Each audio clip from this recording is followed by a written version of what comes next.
Hi everyone, it's Margaret Manning here with 60 and Me. This is the place where women who are aging beautifully come to be inspired. And we think about all kinds of topics in our 60s, but one of them is aging in place. Where are we going to live in retirement? And so I've invited two guests to join me today to talk about this topic of aging in place and all the different issues to be thinking about. Now, my first guest is Anthony Cirillo. Anthony is the president of theagingexperience.com.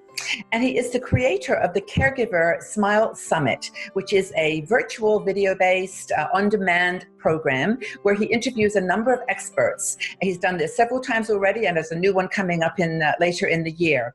So he's also on the board of the Senior Net, which is a technology empowerment organization for seniors. So welcome, Anthony. Thanks, Margaret. You're just doing all kinds of amazing things to make life more interesting and safe in your 60s and 70s and beyond. We keep trying. You do great. And Brian Harvey is my other guest. Brian is the owner of Harvey Home Modifications. Now, that's a building and remodeling business in Boston.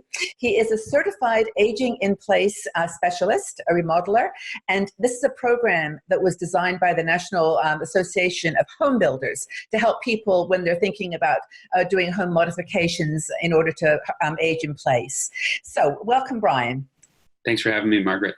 I'm really happy that you're here. Actually, I'm happy that you're both here, but Brian particularly because you are doing this. You are working with the people who are making decisions about aging in place. Now, one thing we've talked about is when you're in your 50s, 60s, you know you should be thinking about this, but you were saying, and it's a very interesting statistic, most of the people that you work with are people who are, there's been some kind of incident, it's a reactionary desire to remodel and refit a house. Tell us about that from your perspective. Yeah. Like what I was saying before, I'd say 9 of 10, maybe even more of the projects I work on are reactionary to a traumatic incident or to, something that's already happened. And it makes things more difficult because you're on a time crunch.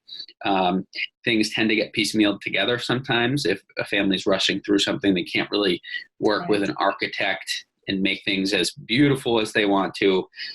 So in my experience, and I think with a lot of other remodelers that do the same thing, most of what we're doing is reactionary, unfortunately. Yeah, so as a certified aging in place specialist, you actually have had the training to sort of anticipate these types of emergencies that could come up, a fall or some kind of an accident or just something to do with a mobility issue or some kind of illness. So tell us just quickly what that CAPS program is all about. It's interesting. Yeah, sure. The CAPS program is a comprehensive and really just an introductory view of everything that goes into planning for aging in place, right? So everything from finance to care planning and the actual construction as well. It's a great tip of the iceberg for sure. Yeah. And I think that's why professionals in the seniors world from all different professions get involved, because it's for the occupational therapist or the rehabilitation facility, they don't have much exposure to the remodeling. And then I don't have much exposure to their professions too. Yeah, it's interesting. So it's a good way to kind of convene and get everyone together. I've made a ton of fantastic professional connections during my certification, and it's a great program. So that's really useful to know that program exists and that people like you are out there who have a very deep understanding of the issues. But Anthony, from your perspective, because you work with caregivers, this is what your summit is all about. You're the people that you interview, and those caregivers and family may often be family members. How did they play into this role? I mean, how important is the family in the consultation with people like Brian? Well, I mean, it's a huge part of it because a lot of times they need to help prod mom or dad along in this, but at the same time keep mom or dad empowered. Unless, of course, they're not in the position to do that. But then that really does point to maybe not aging in place necessarily. So I think that the issue becomes, like for my mother, she aged in place for a long time, and then we of her own will moved to my sisters, but I joked that we had to separate the combatants. So my wife and I bought her a condo, and she lived in it. And she aged in place. She eventually had to live with my sister again. But all of these revolved around conversations with and the reality of of that situation, and talking with my sister and planning ahead. And I think, as Brian said, a lot of these situations happen out of nowhere. And I don't think caregivers realize the financial, physical, emotional burden on themselves. Right. All right. Because I started out as a financial caregiver for Mom. I mean, there was no way she could afford a condo on her own. She could just barely afford what she had. And so, caregivers, even with Mom's aging in place, I think you're going to find that there's implications for you as well in your own life. So I think that's important for people to know. Yes, you need to plan early. You need to have family conversations. A lot of times we knee jerk and think, well, the sister or brother closest is the best person to be able to pull into this. It's not necessarily the case. And so you have to kind of work through those issues, but it's important that they're part of this conversation when you're planning and going room to room, and even just weighing in on whether this is realistic and having that conversation. I love that word combatants when you were talking about separate the combatants, like Gladiator. Well, here's the thing. It's so wonderful that you talk about it in this kind of way, is that these are not strangers. I mean, these are people who are family and have a history, and all relationships, even in the good times when there's not any pressure of somebody being ill or hurt or whatever, their conversations are difficult. So it's like, I don't know about what your training was, Brian, on this in terms of the human side of it, but it must be very delicate sometimes to get in a room with someone who's just had a serious accident, or now is admitting finally after whatever years that they need help, and as family members or caregiver, professional caregiver, if that's the case, who don't see eye to eye. It's like getting them to take the keys away when you say they can't drive anymore. It's difficult. Yeah, a lot of the conversations are difficult. Everyone has a different opinion of what should happen. This is funny. I worked with a great family around here, and I thought this was the coolest concept. They each had a responsibility for Mom, and there was 5 children. One was responsible for the home and the maintenance of their mom's home. One was responsible for her finances. One was responsible for doctor's visits and things like that. And it's amazing. It doesn't work that way with all families. Not everyone's, got enough time or is close enough to deal with that. But I thought it was really nice. They didn't step, when it came time to pay for the project, I dealt with the sister. And when it came time to do the building, I dealt with one of the brothers, and it was fantastic. Didn't step on each other's toes. It worked out well. But, there's not a lot of families doing that kind of stuff. Well, part of it is, Brian, they don't live together sometimes. I mean, that's great when you're all in the same area, within a few 100 miles, even 100 miles, you can drive it and get there. But it's like people are living apart now. Do you have people in this CAPS program who are counselors, or people that just work on the counseling, getting people to the same place before they come to you to say, what we have, X number of dollars, how do we spend it? Or maybe Anthony can answer this. I don't know if there's people that can do that kind of pre-work. Yeah, I think that, Anthony, you'll know this the best, but the seniors market and the professionals in the seniors market are becoming very niche. I mean, I think 10 years ago, probably there wasn't a company really saying, hey, I'm an aging in place remodeler. I mean, the market's huge. That's pretty much all I do. And there are people that are financial advisors only for seniors and late in life kind of planning and things like that. But I think everyone is becoming very specialized, because it's no longer really a niche market. It's actually the majority of the market, right? Yeah.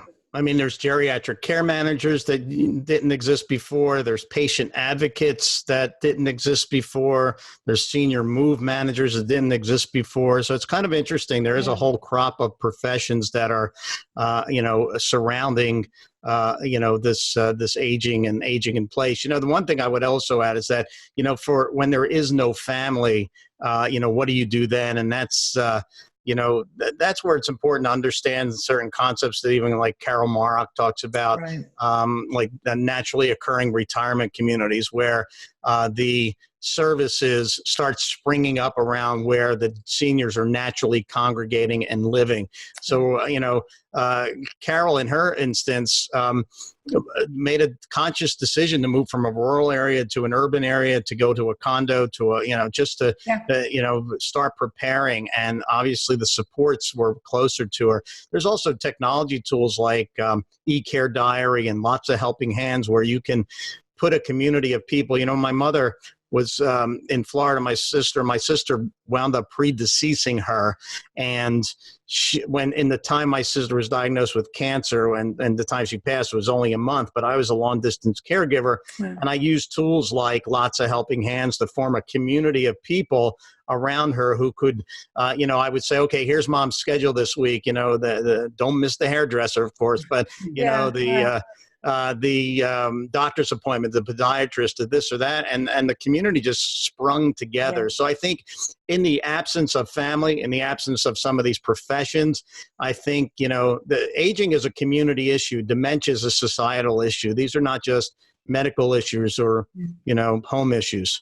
No, it's wonderful that people like you, Brian, particularly from a practical perspective, are there to help people. And the ones you've just described, Anthony, from a more social and psychological. Is there a directory anywhere that people can refer to, or is this part of what you offer with your Caregivers Summit?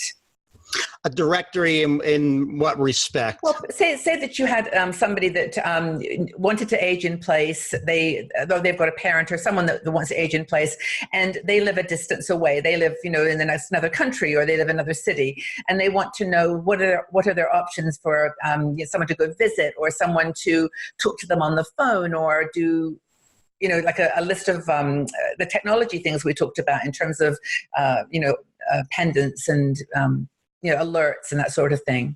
Right. I don't necessarily keep a list of those on the summit or even on my website necessarily, but I think if you do local searches in areas, I think you can find them. And there's some niche, there's caregiving associations. I mean, there's 2 big caregiving associations here in the States that are a wealth of information, of course, AARP. So a lot of them have directories, plug in zip codes, and, you can pretty much get to what's available in certain areas. Yeah.